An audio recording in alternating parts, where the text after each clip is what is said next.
What's up, wrestling fans? It's the Emerald Enthusiast, back with another action figure review. This time, I'll be looking at the Mattel WWE Elite Series 93 figure of the Dragon Ricky Steamboat. I'd like to give a shout out to Mullets and More Retro Store. That's where I got this Ricky Steamboat figure last year, and I got an outstanding deal on it. Located in Gloucester, Virginia, Mullets and More Retro Store has a wide variety of collectibles and gaming accessories. At Mullets and More, you'll find a plethora of collectibles, including Silverhawks, Thundercats, Transformers, WWE, DC and Marvel Comics, and Star Wars. Be sure to check out Mullets and More on Facebook, or if you're near Gloucester, Virginia, stop in at 6053 George Washington Memorial Highway. That's Mullets and More Retro Store. Let's have a quick look at the packaging now. On the front bottom, it says Ricky Steamboat. We get the authentic hologram on this side. There's product information on the bottom, a partial window on the top. We get this studio shot of Ricky Steamboat on this side, and it says Ricky Steamboat on the opposite side. On the back, we get this action shot of Ricky Steamboat, as well as some biographical details and headshots of the other wrestlers who have figures in this wave. Here are some close-up shots of that biographical information. If you would like to read these, just hit pause and do so now. The figure is clearly visible through the front window. There is the title belt accessory, and the alternate set of hands frame the figure. And with no further ado, let's bust open this package and see what's inside.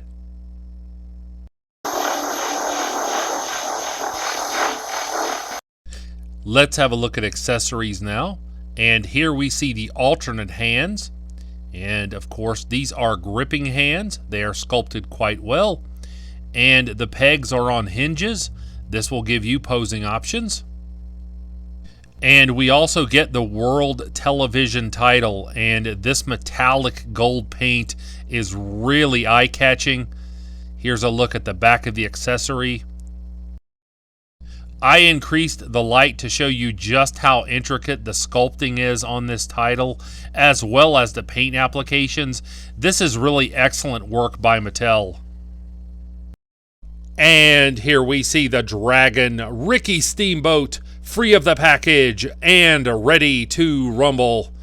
This is definitely a commendable effort by Mattel. There is so much to like about this figure. I only have a couple of minor criticisms.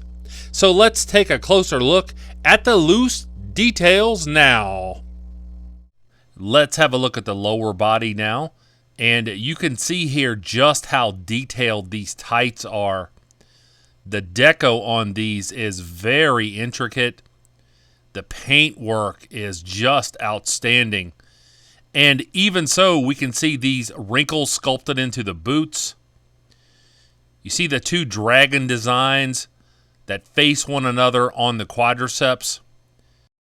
This is the chase version with the yellow tights. Overall, this is some really fine work by Mattel. Now let's have a look at the torso, and as you can see, there is a superb amount of definition here. I've seen some collectors online complain about the way that the back looks.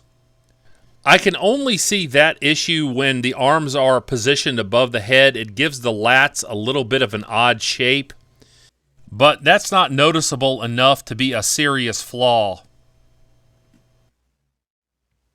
Here's a look at the arms, and I appreciate what Mattel has done here. The musculature is accurate to Ricky Steamboat. There's plenty of articulation, more on that in a moment. The skin is very realistic, and I really appreciate how dynamic these hands are.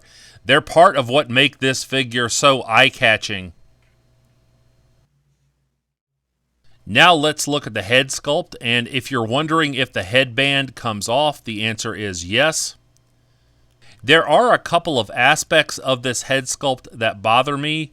The first is that I think the hair is too short. I remember Steamboat's hair being long enough to spill over his bandanas and the tops of his ears, and I also think that the forehead is just a little too large. That being said, the likeness is still accurate enough for this to be a satisfactory head sculpt. In terms of articulation, the feet move backward and forward on the ankle joints. There is some pivoting of the ankles as well. The feet also swivel from side to side at the tops of the boots.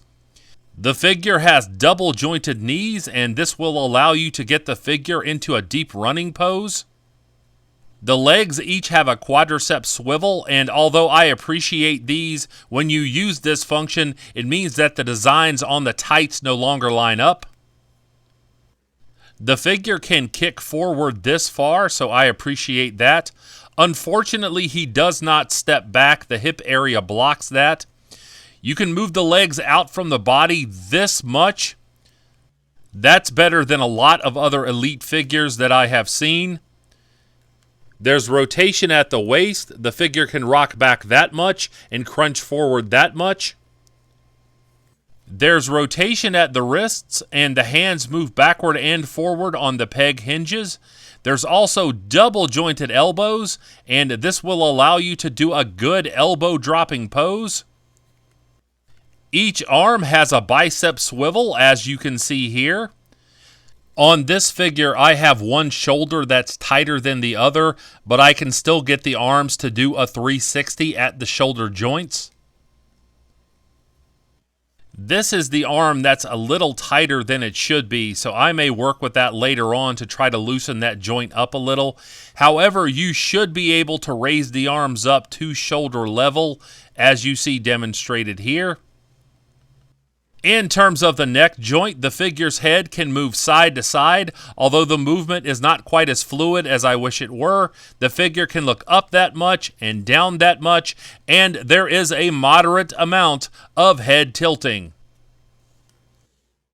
And if you're wondering about height specifics, this figure measures out at just under 6.5 inches.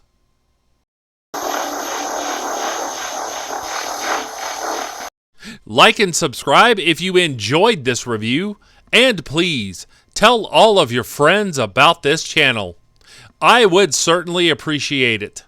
And I'll be back with more pro wrestling content soon. But until we meet again, this has been the Emerald Enthusiast, and thanks for watching.